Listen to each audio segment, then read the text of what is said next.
নিয়েছে। শেখ হাসিনা ভারতের দালালি করে বিজনেস নিয়ে পালিয়েছে।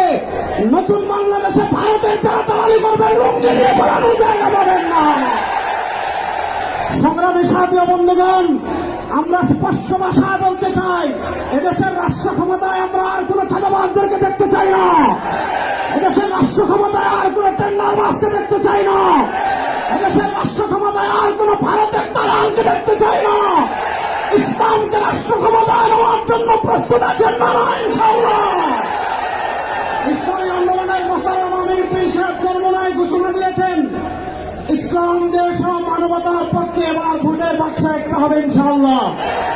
আমরা স্পষ্ট ভাষায় বলেছি, এদেশে আমরা আওয়ামী লীগকে দেখেছি, এদেশে আমরা বিএনপিকে দেখেছি, এদেশে আমরা জাতীয় পার্টিকে দেখেছি, তারা কেউ মানুষের ভাগ্যের পরিবর্তন করতে পারে নাই, মুক্তিযুদ্ধের প্রকৃত চেতনা বাস্তবায়ন করতে পারে নাই। এবার একটা চেতনা বাকি আছে, যেই চেতনার নাম ইসলাম। ইসলামকে রাষ্ট্র ক্ষমতায় নিয়ে সব দুর্নীতি দুঃশাসনের অপসারণ করবে ইনশাআল্লাহ। সর্বশেষ একটা কথা বলে আমি আমার বক্তব্য শেষ করব। আপনারা জানেন, সমাজের বিভিন্ন জায়গায় যখন দুর্গন্ধ ছড়িয়ে পড়ে, দুর্গন্ধ তাড়ানোর জন্য বাতাসের প্রয়োজন আছে না নাই?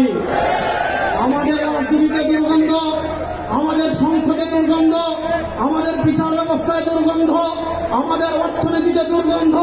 52 বছর যারা রাষ্ট্র পরিচালনা করেছে, এদেশে সারা দুর্গন্ধই ছড়িয়েছে।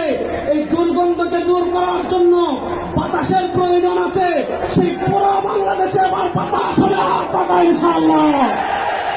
হাত পাকার বাতাস ছড়িয়ে নেওয়ার জন্য প্রস্তুত আছেন না নাই? আরে ভাই, আমাদের কোন মার্কা আছে? ইসলামের পক্ষের কোন মার্কা আছে?